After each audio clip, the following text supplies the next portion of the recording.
ਵਾਹਿਗੁਰੂ ਜੀ ਕਾ ਖਾਲਸਾ ਵਾਹਿਗੁਰੂ ਜੀ ਕੀ ਫਤਿਹ। TV84 ਦੇ ਸਾਰੇ ਦਰਸ਼ਕ ਤੇ ਸਰੋਤੇ ਜਿਹੜੇ ਇਸ ਵਕਤ ਸਾਡੇ ਨਾਲ ਨਾਰਥ ਅਮਰੀਕਾ ਦੇ ਵਿੱਚੋਂ ਜੁੜੇ ਹੋਏ ਆ ਜਾਂ ਫਿਰ ਸੋਸ਼ਲ ਮੀਡੀਆ ਦੇ ਰਾਹੀਂ ਦੁਨੀਆ ਭਰ ਦੇ ਵਿੱਚ ਸਾਨੂੰ ਦੇਖ ਰਹੇ ਆ, ਮੈਂ ਅਮਰਜੀਤ ਸਿੰਘ ਅੱਜ ਆਪ ਸਭ ਦਾ ਇਸ ਗੁਫ਼ਤਗੂ ਪ੍ਰੋਗਰਾਮ ਦੇ ਵਿੱਚ ਤਹਿ ਦਿਲੋਂ ਸਵਾਗਤ ਕਰਦਾ। ਵਿਊਅਰਸ, ਅੱਜ ਅਸੀਂ ਜਿਹੜੀ 6 ਫॉर ਜਸਟਿਸ ਦੀ ਕੈਂਪੇਨ ਹੈ 2020 ਰੈਫਰੈਂਡਮ ਦੀ, ਉਹਦੇ ਬਾਰੇ ਵਿਚਾਰ ਚਰਚਾ ਕਰਾਂਗੇ। 6 ਫॉर ਜਸਟਿਸ ਦੇ ਜਿਹੜੇ ਨੁਮਾਇੰਦੇ ਨੇ ਇੱਥੋਂ ਅਮਰੀਕਾ ਦੇ ਵਿੱਚੋਂ ਈਸਟ ਕੋਸਟ ਦੇ ਉੱਤੇ ਸਰਦਾਰ ਜਗਦੀਪ ਸਿੰਘ ਤੇ ਸਰਦਾਰ ਅਵਤਾਰ ਸਿੰਘ ਪੰਨੂ, ਉਹ ਅੱਜ ਇਸ ਵਕਤ ਸਾਡੇ ਨਾਲ ਸਟੂਡੀਓ ਦੇ ਵਿੱਚ ਮੌਜੂਦ ਨੇ।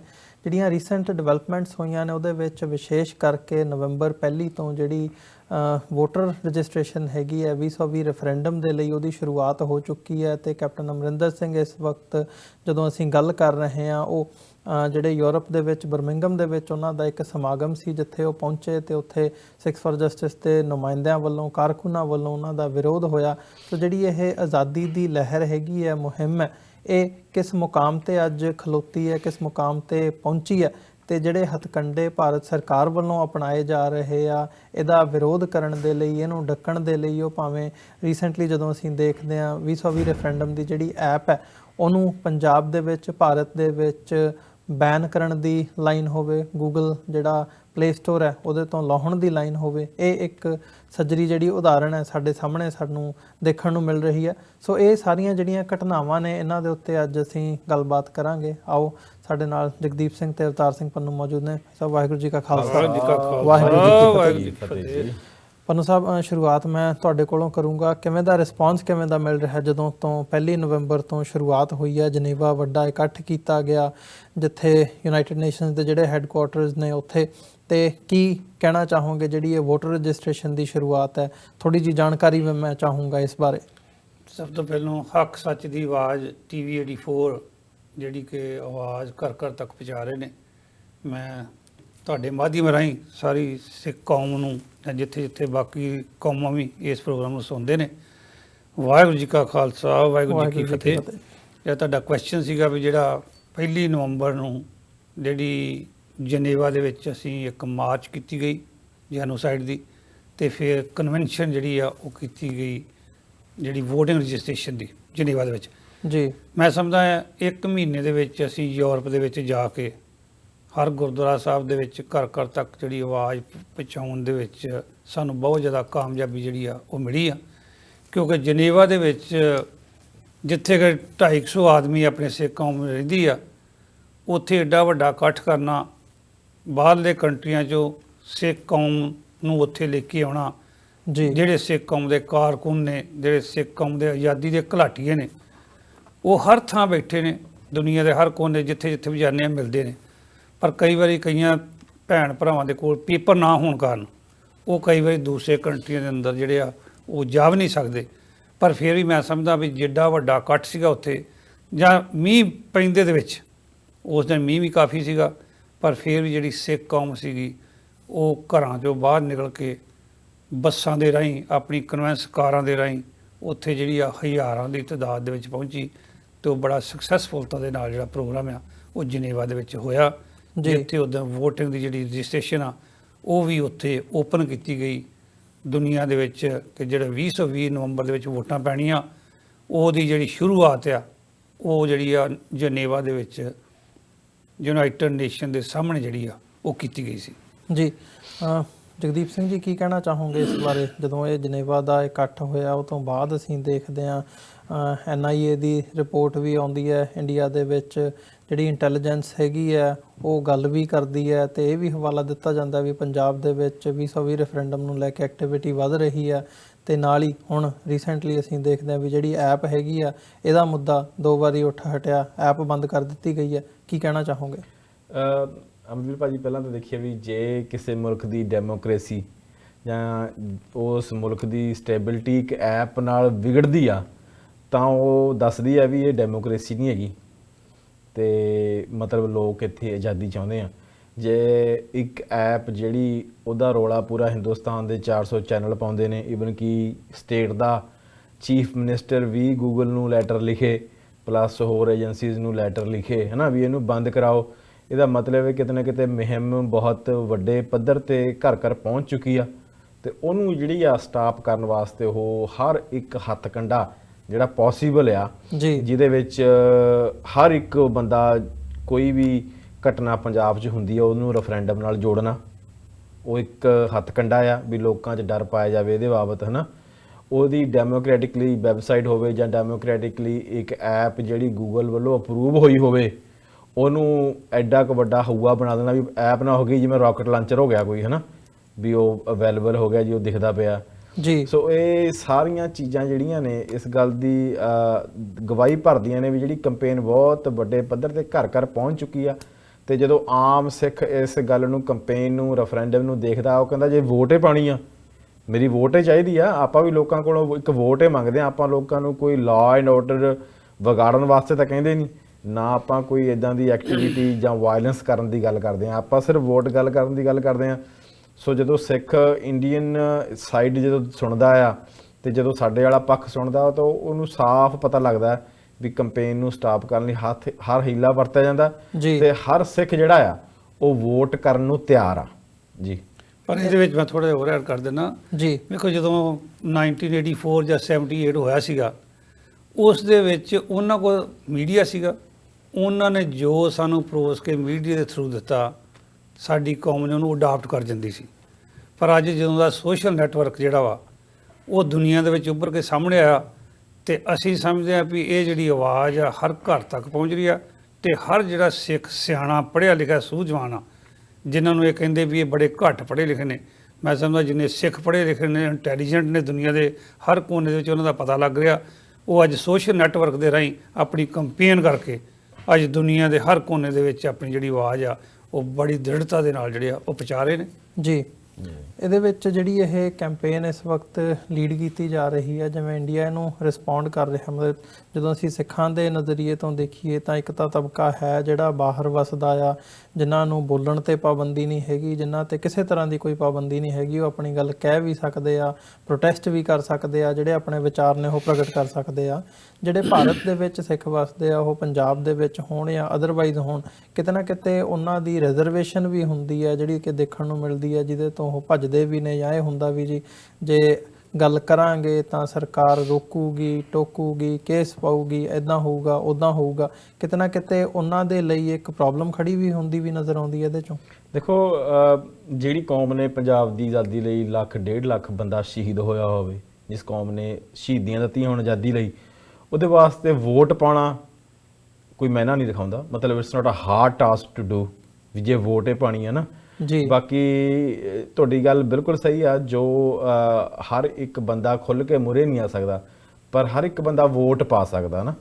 ਸੋ ਜੇ ਇੰਡੀਆ ਇਸ ਨੂੰ ਗਵਰਨਮੈਂਟ ਜਾਂ ਏਜੰਸੀਜ਼ ਸਟਾਪ ਕਰਨੀਆਂ ਚਾਹੁੰਦੀਆਂ ਨੇ, ਉਹਦਾ ਕਾਰਨ ਆ ਸਟਾਪ ਕਰਨੀਆਂ ਤਾਂ ਚਾਹੁੰਦੀਆਂ ਨੇ ਕਿਉਂਕਿ ਲੋਕ ਤਿਆਰ ਨੇ, ਲੋਕ ਵੋਟ ਪਾਉਣੀ ਚਾਹੁੰਦੇ ਨੇ।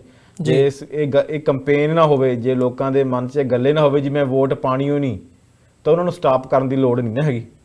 ਸਟਾਪ ਤਾਂ ਉਸ ਚੀਜ਼ ਨੂੰ ਕੀਤਾ ਜਾਂਦਾ ਜਿਹੜੀ ਵੱਧਦੀ ਜਾਂਦੀ ਆ, ਜਿਹੜੀ ਸਿਖਰਾਂ ਤੇ ਪਹੁੰਚ ਚੁੱਕੀ ਆ। ਜਿਹੜੀ ਚੀਜ਼ ਸਟਾਪ ਹੋਵੇ, ਜਾਂ ਜਿੱਦਾਂ ਹੁਣ ਇੰਡੀਅਨਸ ਜਦੋਂ ਉਹਨਾਂ ਦਾ ਪੱਖ ਸੁਣੀਦਾ, ਉਹ ਕਹਿੰਦੇ ਆ ਜੀ ਇਹ ਬੋਗਸ ਆ, ਦੇਅਰਸ ਨੋ ਟੇਕਰਸ ਫॉर ਰੈਫਰੈਂਡਮ 2020। ਮਤਲਬ ਜਿਹੜੀ ਕੰਪੇਨ ਇੱਕ ਸਟਾਪ ਕੰਪੇਨ ਹੋਵੇ, ਜਿਹੜੀ ਕਿਤੇ ਵੀ ਨਾ ਜਾਰੀ ਹੋਵੇ, ਉਹਨੂੰ ਤੁਸੀਂ ਕਿਉਂ ਰੋਕੋਗੇ? ਜਿਹੜੀ ਗੱਡੀ ਆ ਉਹਨੂੰ, ਜਿਹੜੀ ਖੜੀ ਆ ਤੁਸੀਂ ਉਹਨੂੰ ਰੋਕੀ ਜਾਓ, ਉਹਦਾ ਕੋਈ ਮਤਲਬ ਨਹੀਂ ਬਣਦਾ। ਜਿਹੜੀ ਚੀਜ਼ ਚੱਲਦੀ ਪਈ ਆ ਰੋਕਿਆ ਉਹਨੂੰ ਜਾਂਦਾ। ਸੋ ਕੰਪੇਨ ਬੜੀ ਫਾਸਟ ਜਿਹੜੀ ਆ ਘਰ ਘਰ ਪਹੁੰਚ ਚੁੱਕੀ ਆ, ਤੇ ਲੋਕਾਂ ਕੋਲੋਂ ਵੋਟਾਂ ਲੈਣੀਆਂ, ਲੋਕ ਤਿਆਰ ਆ। ਮੇਰੇ ਖਿਆਲ 'ਚ ਨਵੰਬਰ 2020 'ਚ ਆਪਣਾ ਨਵੰਬਰ ਜਿਹੜਾ 1 ਤਰੀਕ ਨੂੰ ਜਦੋਂ ਆਪਾਂ ਜਨੇਵਾ ਪ੍ਰੋਗਰਾਮ ਹੋਇਆ, ਸੋ ਉਦੋਂ yes2khalistan.org ਪੰਜਾਬ ਤੋਂ ਬਾਹਰ ਵਾਸਤੇ ਸਿੱਖਾਂ ਦੀ ਰਜਿਸਟ੍ਰੇਸ਼ਨ ਵਾਸਤੇ ਆਪਾਂ ਸ਼ੁਰੂ ਕੀਤੀ ਸੀ, ਤੇ ਪੰਜਾਬ ਦੇ ਸਿੱਖਾਂ ਦੀ ਰਜਿਸਟ੍ਰੇਸ਼ਨ 26 ਜਨਵਰੀ ਤੋਂ ਸ਼ੁਰੂ ਕਰਨੀ ਆ। ਸੋ ਆਲਰੇਡੀ ਹੰਡਰਡਸ ਆਫ ਥਾਊਜ਼ੈਂਡ ਜਿਹੜੀ ਆ ਰਜਿਸਟ੍ਰੇਸ਼ਨ ਹੁਣ ਤੱਕ ਪਿਛਲੇ 1 ਮਹੀਨੇ ਦੇ ਵਿੱਚ ਜਿਹੜੀ ਆ ਉਹ ਹੋ ਚੁੱਕੀ ਆ। ਤੇ ਐਪ ਰਾਹੀਂ ਵੀ ਲੋਕ ਆਪਣੀ ਵੋਟ ਰਜਿਸਟਰ ਕਰਦੇ ਪਏ ਨੇ, ਤੇ ਵੈਬਸਾਈਟ ਤੇ ਜਾ ਕੇ ਵੀ ਰਜਿਸਟਰ ਕਰਦੇ ਪਏ ਨੇ। ਤੇ ਲਾਸਟ ਵੀਕਐਂਡ ਤੇ ਫਰਾਂਸ, ਗ੍ਰੀਸ, ਇਟਲੀ ਦੇ ਵਿੱਚ, ਅਮਰੀਕਾ, ਕੈਨੇਡਾ ਦਾ ਆਪਾਂ ਹੈਗੇ ਹੀ ਆ, UK 'ਚ ਹਰ ਇੱਕ ਜਗ੍ਹਾ ਜਿੰਨੀ ਆਪਾਂ ਕਰ ਸਕਦੇ ਹਾਂ ਗੁਰਦੁਆਰਿਆਂ 'ਚ ਲੋਕਾਂ ਨੇ ਫਾਰਮਾਂ ਰਾਹੀਂ ਵੀ ਜਿਹੜੀ ਆਪਣੀ ਵੋਟ ਰਜਿਸਟ੍ਰੇਸ਼ਨ ਕੀਤੀ ਹੈ ਜੀ। ਤੁਸੀਂ ਇਹੋ ਜਿਹੀ ਪ੍ਰੋਬਲਮ ਨਾ ਹੁੰਦੀ ਤੇ ਵੇਖੋ, ਜੇ ਕੰਪੇਨ ਐਡੀ ਹੈਵੀ ਨਾ ਹੁੰਦੀ ਤੇ ਇੰਡੀਆ ਦੇ ਜਨਰਲ ਨੂੰ ਇਹੋ ਜਿਹੇ ਲਫ਼ਜ਼ ਨਾ ਕਹਿਣੇ ਪੈਂਦੇ ਵੀ ਅੱਜ ਵੋਟਿੰਗ ਜੇ ਹੋ ਜੇ 61 ਤੋਂ 63% ਜਿਹੜੀ ਵੋਟ ਆ ਉਹ ਖਾਲਿਸਤਾਨ ਦੇ ਹੱਕ ਦੇ ਵਿੱਚ ਹੋਵੇਗੀ। ਜੇ ਅੱਜ ਕਰਾ ਲਓ, ਇਹਨਾਂ ਨੂੰ ਸਟਾਪ ਕਰ ਲਓ, ਨਹੀਂ ਤੇ ਸਟਾਪ ਨਹੀਂ ਹੋ ਸਕਦੇ। ਇਹ ਮਤਲਬ ਇੱਕ ਜਨਰਲ ਨੂੰ ਕਹਿਣਾ ਪੈ ਰਿਹਾ। ਜੀ ਤੇ ਇਸ ਕਰਕੇ ਮਤਲਬ ਕੰਪੇਨ ਜਿਹੜੀ ਆ ਬੜੀ ਜ਼ੋਰਾਂ ਤੇ ਆ। ਜਗਦੀਪ ਨੇ ਦੱਸ ਦਿੱਤਾ ਸਾਰੀ ਗੱਲਬਾਤ। ਇਹਦੀ ਜਿਹੜੀ ਪ੍ਰੋਸੈਸ ਹੈਗੀ ਆ, ਜਦੋਂ ਅਸੀਂ ਵੋਟਰ ਰਜਿਸਟ੍ਰੇਸ਼ਨ ਦੀ ਗੱਲ ਕਰਦੇ ਆ, ਇਸ ਵਕਤ ਜਿਹੜੀ ਸ਼ੁਰੂ ਹੋ ਚੁੱਕੀ ਹੈ, ਕੀ ਹੈ, ਕਿੰਨਾ ਕੁ ਲੰਬਾ ਸਮਾਂ ਚੱਲੂਗੀ ਤੇ ਆਉਣ ਵਾਲੇ ਸਮੇਂ ਦੇ ਵਿੱਚ ਕੀ ਐਕਸਪੈਕਟੇਸ਼ਨ ਕੀਤੀ ਜਾ ਸਕਦੀ ਹੈ? ਪੰਜਾਬ ਦੇ ਲੋਕ ਇਹਦੇ ਨਾਲ ਕਿਵੇਂ ਜੁੜਨਗੇ, ਕਿਵੇਂ ਰਜਿਸਟਰ ਕਰਾ ਸਕਦੇ ਨੇ ਜਾਂ ਕਰਾਉਣਗੇ ਆਉਣ ਵਾਲੇ ਸਮੇਂ ਦੇ ਵਿੱਚ? ਇਹ ਵੇਖੋ ਜੀ, ਜਿਹੜੀ ਵੋਟਰ ਰਜਿਸਟ੍ਰੇਸ਼ਨ ਹੈ ਇਹ ਅਕਤੂਬਰ 31 ਤੱਕ ਹੋਣੀ ਆ। 1 ਸਾਲ ਆਪਣੇ ਕੋਲ ਪੂਰਾ ਪਿਆ, 1 ਸਾਲ ਤੇ 1 ਮਹੀਨਾ ਹਾਲੇ ਹੈਗਾ ਆਪਣੇ ਕੋਲ।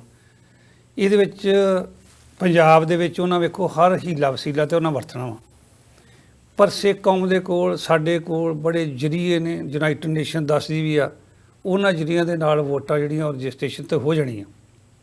ਗਾੜੀ ਪਾਉਣ ਦੀ ਗੱਲ ਆ ਜਾਏਗੀ, 7 ਤਰੀਕੇ ਯੂਨਾਈਟਿਡ ਨੇਸ਼ਨ ਦੱਸਦਾ ਵੀ ਕਿੱਦਾਂ ਕਿੱਦਾਂ ਤੁਸੀਂ ਵੋਟਾਂ ਪਾ ਸਕਦੇ ਜੀ। ਉਹ ਤਰੀਕੇ ਜਿਉਂ ਟਾਈਮ ਲੱਗ ਆਏਗਾ, ਹਰ ਉਹ ਇੱਕ ਤਰੀਕਾ ਹਰ ਇੱਕ ਜਿਹੜਾ ਜ਼ਰੀਆ ਜਿਹੜਾ ਪੋਸੀਬਲ ਆ, ਜਿੱਥੇ ਦਾ ਡੈਮੋਕ੍ਰੇਸੀ ਦੁਨੀਆ ਦੀ ਹੈਗੀ ਆ, ਜੀ ਜਿੱਥੇ ਦਾ ਇਹਨਾਂ ਦੀਆਂ ਅਮਰੀਕਾ, ਕੈਨੇਡਾ, ਯੂਰਪ ਹੋ ਗਿਆ ਜਾਂ ਹੋਰ ਕੰਟਰੀਆਂ ਜਿਹੜੀ ਡੈਮੋਕ੍ਰੈਟਿਕ ਜਿੱਥੇ ਕੰਟਰੀਜ਼ ਨੇ, ਉੱਥੇ ਦਾ ਆਪਾਂ ਬੂਥ ਲਾ ਲਾਂਗੇ, ਉੱਥੇ ਕੋਈ ਪ੍ਰੋਬਲਮ ਨਹੀਂ।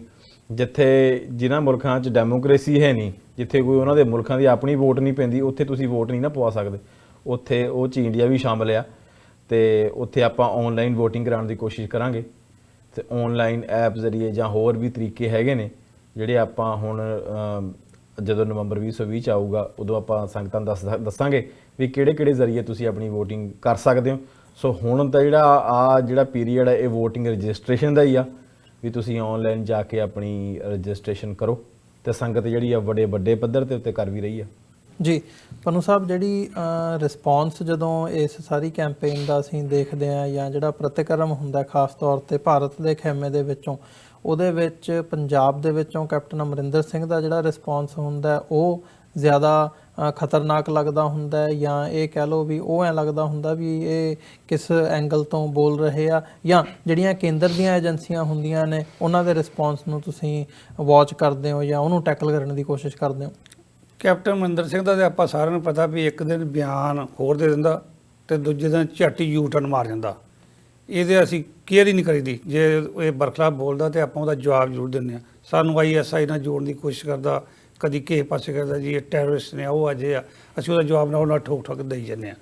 ਉਹਦੇ ਨਾਲ ਇਦਾਂ ਹੈ ਵੀ ਆਪਾਂ ਕਿਸੇ ਨੂੰ ਟੈਕਲ ਵੀ ਨਹੀਂ ਕਰਦੇ, ਆਪਾਂ ਨੂੰ ਉਹਨੂੰ ਟੈਕਲ ਕਰਨ ਦੀ ਲੋੜ ਨਹੀਂ। ਆਪਾਂ ਤਾਂ ਆਪਣੀ ਕੈਂਪੇਨ ਤੇ ਲੱਗੇ ਆ, ਆਪਾਂ ਨੂੰ ਪਤਾ ਵੀ ਆਪਾਂ ਕੀ ਕਰਨਾ, ਆਪਣਾ ਮੋਟਿਵ ਕੀ ਆ। ਆਪਾਂ ਤਾਂ ਉਸ ਨਿਸ਼ਾਨੇ ਵੱਲ ਜਿਹੜਾ ਡੈਮੋਕ੍ਰੈਟਿਕਲੀ ਵਧਦੇ ਪਏ ਆ। ਜਿਹੜੇ ਉਹਨਾਂ ਦੇ ਇੰਡੀਅਨਸ ਦੇ ਜਿਹੜੇ ਮੂਵ ਨੇ ਉਹ ਆਪ ਕੇਸ ਪਾ ਦਿੱਤੇ ਜਾਂ ਫਾਈਲਾਂ ਬਣਾ ਕੇ ਭੇਜ ਦਿੱਤੀਆਂ ਵੀ ਅੱਤਵਾਦੀ ਨੇ ਜੀ। ਜਿੱਦਾਂ ਹੁਣ ਸਿਕਸ ਫॉर ਜਸਟਿਸ 2007 ਚ ਬਣੀ ਸੀ, ਉਦੋਂ ਤੋਂ ਹੀ ਕਹਿੰਦੇ ਜੀ ISI ਫੰਡ ਕਰਦੀ ਆ। ਵੀ ਅੱਜ ਨਿਊਯਾਰਕ ਅਮਰੀਕਾ 'ਚ ਬੈਠੇ ਆ, 13 ਸਾਲ ਹੋ ਗਏ ਤੁਸੀਂ ਇਹੀ ਰੌਲਾ ਪਾਇਆ ਵੀ ISI ਫੰਡ ਕਰਦੀ ਆ। ਤੇ ਇਹਦਾ ਮਤਲਬ ਇਹ ਕੋਈ ਵੀ ਪ੍ਰੂਫ US ਗਵਰਨਮੈਂਟ ਨੂੰ ਉਹ ਦੇਣ 'ਚ ਕਾਮਯਾਬ ਨਹੀਂ ਹੋਏ, ਜਿਸ ਕਰਕੇ US ਗਵਰਨਮੈਂਟ ਸਾਡੇ ਤੇ ਐਕਸ਼ਨ ਲਵੇ। ਜੀ ਜਦੋਂ ਆਪਾਂ ਨਿਊਯਾਰਕ ਸਿਟੀ ਜਾਂਦੇ ਆ, ਵਾਸ਼ਿੰਗਟਨ ਜਾਂਦੇ ਆ, ਪ੍ਰੈਜ਼ੀਡੈਂਟ ਟਰੰਪ ਦੇ ਮਗਰ ਖੜੇ ਹੁੰਦੇ ਆ, ਇਹਦਾ ਮਤਲਬ ਆਲ ਕਲੀਅਰ ਆ। ਸਿਰਫ ਇੱਕ ਇੰਡੀਅਨ ਜਿਹੜਾ ਮੀਡੀਆ ਹੈ ਜਾਂ ਕੈਪਟਨ ਅਮਰਿੰਦਰ ਆ, ਉਹ ਇੱਕ ਸਟੇਟਮੈਂਟ ਹੀ ਦਿੰਦੇ ਨੇ ਜੀ ISI ਆ। ਜੇ ਉਹਨਾਂ ਕੋਲ ਸਬੂਤ ਹੋਣ, ਅੱਜ ਕੈਨੇਡਾ ਦੇ ਵਿੱਚ ANI ਦੇ ਖਿਲਾਫ ਕੇਸ ਆ, ਜਿਹੜਾ ਇੰਡੀਅਨ ਨਿਊਜ਼ ਏਜੰਸੀ ਆ, ਜਿਹੜੀ ਕਿ ਹਰ ਵੇਲੇ ਉਹਨਾਂ ਨੇ ਲਿਖਿਆ ਜੀ ISI ਦੇ ਬੰਦੇ ਨੇ ਜੀ ਇਹ ਫੰਡ ਕਰਦੇ ਆ ਵਿਦਆਊਟ ਕੋਟਿੰਗ ਐਨੀਵਨ। ਵੀ ਮੀਡੀਆ ਦਾ ਤਾਂ ਹੁੰਦਾ ਨਾ ਵੀ ਮੀਡੀਆ ਕਹੇ ਜੀ ਫਲਾਣੇ ਬੰਦੇ ਨੇ ਕਿਹਾ ਜੀ, ਪ੍ਰਾਈਮ ਮਿਨਿਸਟਰ ਨੇ ਜੀ ISI, ਹਾਂ ਕਿਸੇ ਨੇ ਕੁਝ ਉਹਨਾਂ ਨੇ ਵਿਦਆਊਟ ਕੋਟਿੰਗ ਆਪਣੇ ਕੋਲੋਂ ਲਿਖਿਆ ਜੀ ISI ਜਿਹੜੀ ਆ ਉਹ ਇਹ ਫੰਡ ਕਰਦੀ ਹੈ ਜੀ ਅੱਤਵਾਦੀ ਨੇ, ਤੇ ਉਹਦੇ ਖਿਲਾਫ ਤੇ ਇੰਡੀਅਨ ਸਰਕਾਰ ਦੇ ਖਿਲਾਫ ਵੀ ਕੋਰਟ 'ਚ ਕੇਸ ਹੈਗਾ ਕੈਨੇਡਾ ਦੇ ਵਿੱਚ ਵੀ ਦਿਓ ਪ੍ਰੂਫ।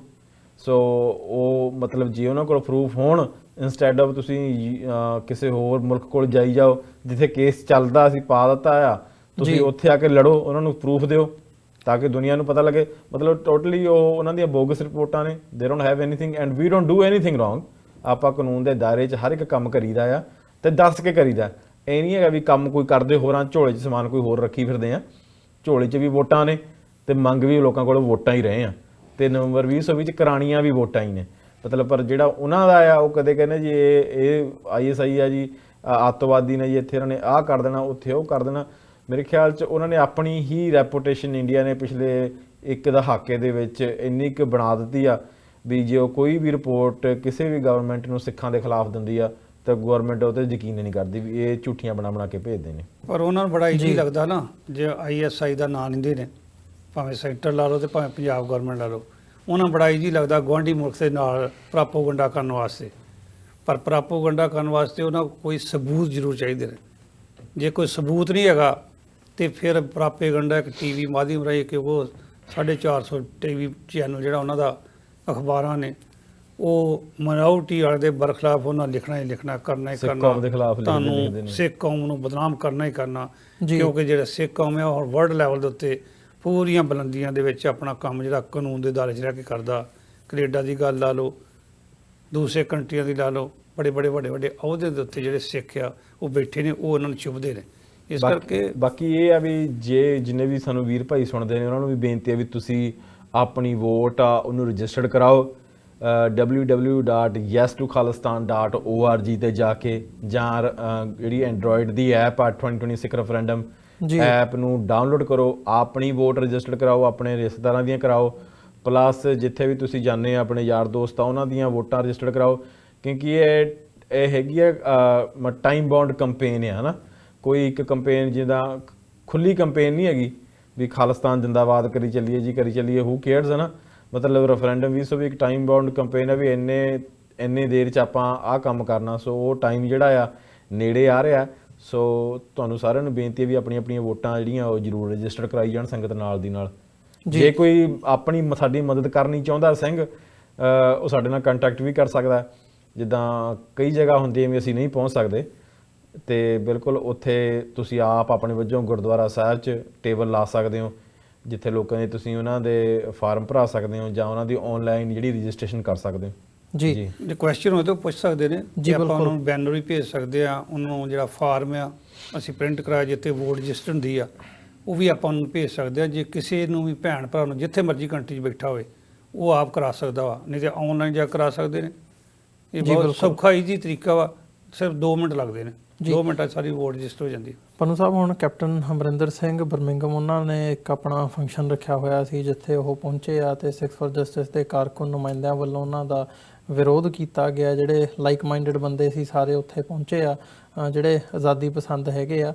ਕਿਵੇਂ ਦੇਖਦੇ ਹੋ ਜਿਹੜਾ ਇਹ ਵਿਰੋਧ ਕਰਨ ਦਾ ਤਰੀਕਾ ਹੈ, ਕਿੰਨਾ ਕਿਹਨੂੰ ਇਫੈਕਟਿਵ ਮੰਨਦੇ ਹੋ, ਵਿਸ਼ੇਸ਼ ਤੌਰ ਤੇ ਜਿੱਥੇ ਵੀ ਉਹ ਯੂਰਪ ਦੇ ਵਿੱਚ ਹੋਵੇ ਜਾਂ ਨਾਰਥ ਅਮਰੀਕਾ ਦੇ ਵਿੱਚ ਹੋਵੇ, ਜਿਹੜੇ ਵੀ ਨੁਮਾਇੰਦੇ ਆਉਂਦੇ ਨੇ ਭਾਰਤ ਤੋਂ ਜਾਂ ਪੰਜਾਬ ਦੇ ਵਿੱਚੋਂ, ਉਹਨਾਂ ਦਾ ਵਿਰੋਧ ਕੀਤਾ ਜਾਂਦਾ, ਖਾਸ ਤੌਰ ਤੇ ਜੇ ਕੈਪਟਨ ਅਮਰਿੰਦਰ ਸਿੰਘ ਦੀ ਗੱਲ ਕਰਨੀ ਹੋਵੇ? ਦੇਖੋ, ਕੈਪਟਨ ਹਰ ਰੋਜ਼ ਵਿਦਆਊਟ ਰੀਜਨ ਮੀਡੀਆ ਜਾ ਕੇ ਪੰਜਾਬ ਦੇ ਵਿੱਚ ਖਾਸ ਕਰਕੇ ਜਾਂ ਹੋਰ ਕਿਤੇ ਵੀ ਜਾਂਦਾ, ਉਹ ਕਹਿੰਦਾ ਜੀ ਇਹ 5-7 ਜਾਣੇ ਹੈਗੇ ਨੇ, ਮੈਂ ਚੁੱਕ ਕੇ ਮੈਂ ਫੜ ਕੇ ਲਿਖ ਕੇ ਆਣ ਕਿਤੇ ਤੇ ਬੰਨ੍ਹ ਕੇ ਲਿਆਵਾਂਗੇ। ਜਦੋਂ ਇੰਗਲੈਂਡ ਦੀ ਫੇਰੀ ਤੇ ਆਉਂਦਾ ਤੇ ਉੱਥੇ ਇਹ ਦੱਸਿਆ ਗਿਆ ਵੀ ਤੂੰ ਖਾਲਿਸਤਾਨੀਆਂ ਨੂੰ ਕਹਿੰਦਾ ਮੈਂ ਫੜ ਕੇ ਚੁੱਕ ਕੇ ਲੈ ਜਾਣੇ ਨੇ। ਅੱਜ ਖਾਲਿਸਤਾਨੀ ਆਏ ਨੇ, ਤੇਰੇ ਨਾਲ ਫੋਰਸ ਵੀ ਤੇਰੇ ਕੋਲ ਆ, ਇੰਡੀਆ ਤੋਂ ਤੂੰ ਦੇਖਿਆ ਤੇ ਇੱਥੇ ਵੀ ਹੈਗੀ ਆ, ਇੱਥੇ ਤੇਰੇ ਸਾਹਮਣੇ ਖਲੋਤੇ ਆ। ਭਾਈ ਪੰਮੇ ਨੇ ਅੱਜ ਬਹੁਤ ਵੱਡੀ ਸਟੇਟਮੈਂਟ ਦਿੱਤੀ ਸੀ, ਪਰ ਅਸੀਂ ਤੇਰੇ ਸਾਹਮਣੇ ਖਲੋਤੇ ਆ, ਇੱਥੇ ਬਾਹਰ ਨਿਕਲ ਕੇ ਸਾਨੂੰ ਅਰੈਸਟ ਕਰਕੇ ਕੱਢ, ਤੈਨੂੰ ਕੀ ਲੋੜ ਆ ਬੜੀਆਂ ਏਜੰਸੀਆਂ ਨੂੰ ਸਾਡੇ ਨਾਂ ਇੰਟਰਪੋਲ ਵਰਗਿਆਂ ਨੂੰ ਦੇਣ ਦੀ। ਇਸ ਕਰਕੇ ਉਹ ਅੱਜ ਉੱਥੇ ਆਇਆ ਜ਼ਰੂਰ, ਪਰ ਅੱਜ ਵਾਪਸੀ ਸ਼ਾਮ ਦੀ ਫਲਾਈਟ ਤੇ ਵਾਪਸ ਵੀ ਚਲ ਗਿਆ। ਜਿਹੜੀਆਂ ਹੋਰ ਉਹਨੇ ਮੀਟਿੰਗਾਂ ਅਟੈਂਡ ਕਰਨੀਆਂ ਸੀਗੀਆਂ ਉਹ ਕਰ ਨਹੀਂ ਸਕਿਆ। ਉਹਨੂੰ ਸਿੱਖਾਂ ਦਾ ਵਿਰੋਧ ਜਿਹੜਾ ਉੱਥੇ ਖਾਲਿਸਤਾਨੀਆਂ ਦਾ ਬੜੇ ਤਗੜੇ ਵਿਰੋਧ ਦੇ ਵਿੱਚ ਉਹਨੂੰ ਝਿੜਨਾ ਪਿਆ ਤੇ ਚੁੱਪ ਕਰਕੇ ਵਾਪਸ ਜਿਹੜਾ ਉਹ ਚਲੇ ਗਿਆ। ਉਹ 'ਚ ਇੱਕ ਇੱਦਾਂ ਵੀ ਹੁੰਦਾ ਭਾਜੀ, ਜਿਹੜੇ ਇੰਡੀਅਨਸ ਲੀਡਰ ਆ ਨਾ, ਮਤਲਬ ਉਹਨਾਂ ਕੋਲ ਅਨਪ੍ਰੈਸੀਡੈਂਟਡ ਜਿਹਨੂੰ ਕਹਿ ਦਈਏ ਆਪਾਂ ਵੀ ਪਾਵਰਸ ਹੁੰਦੀਆਂ ਨੇ, ਤੇ ਉਹ ਯੂਜ਼ ਕਰਦੇ ਨੇ। ਜੇ ਕੋਈ ਪੰਜਾਬ 'ਚ ਕੋਈ ਉਹਨਾਂ ਦੇ ਖਿਲਾਫ ਕੋਈ ਮੁਜ਼ਾਹਰਾ ਕਰਦਾ, ਉਹ ਅਰੈਸਟ ਕਰਾ ਦਿੰਦੇ ਨੇ, ਗੰਦੇ ਪਾਣੀ ਦੀਆਂ ਬਛਾੜਾਂ ਮਾਰ ਕੇ ਬੰਦੇ ਭਜਾ ਦਿੰਦੇ ਨੇ, ਜਾਂ ਹੋਰ ਉਹ ਟੈਕਟਿਕਸ ਜਿਹੜੇ ਉਹਨਾਂ ਕੋਲ ਯੂਜ਼ ਕਰਦੇ ਨੇ। ਸੋ ਉਹਨਾਂ ਨੂੰ ਐਂ ਲੱਗਦਾ ਵੀ ਅਸੀਂ ਜਦੋਂ ਬਾਹਰ ਜਾਈਏ ਤੇ ਸਾਡੇ ਖਿਲਾਫ ਕੋਈ ਬਾਹਰ ਵੀ ਨਾ ਖੜਾ ਹੋਵੇ, ਤੇ ਜਿਹੜਾ ਕੋਈ ਬਾਹਰ ਮੁਜ਼ਾਹਰਾ ਕਰਦਾ ਉਹਦੇ ਨਾਲ ਵੀ ਇਦਾਂ ਹੀ ਹੋਵੇ, ਹੈ ਨਾ। ਮਤਲਬ ਇੱਥੇ ਤਾਂ ਪ੍ਰੈਜ਼ੀਡੈਂਟ ਟਰੰਪ ਦੇ ਖਿਲਾਫ ਤੁਸੀਂ ਮੁਜ਼ਾਹਰਾ ਕਰ ਸਕਦੇ ਹੋ, ਉਹਨਾਂ ਨੇ ਪੱਕੇ ਬੈਰੀਕੇਡ 5th ਐਵਨਿਊ ਤੇ ਲਾਏ ਨੇ ਵੀ ਆਓ ਜੀ ਨੇ ਪ੍ਰੋਟੈਸਟ ਕਰਨਾ ਆਪਣਾ। ਸੋ ਉਹ ਹੈਗੇ ਡਿਕਟੇਟਰਸ਼ਿਪ ਮਾਈਂਡਸੈਟ ਦੇ ਬੰਦੇ ਇੰਡੀਅਨ ਜਿਹੜੇ ਨੇ ਲੀਡਰਸ, ਉਹਨਾਂ ਨੂੰ ਲੱਗਦਾ ਵੀ ਸਾਡੇ ਖਿਲਾਫ ਕੋਈ ਵੀ ਬੰਦਾ ਬੋਲੇ ਉਹਨੂੰ ਚੱਕ ਲਓ।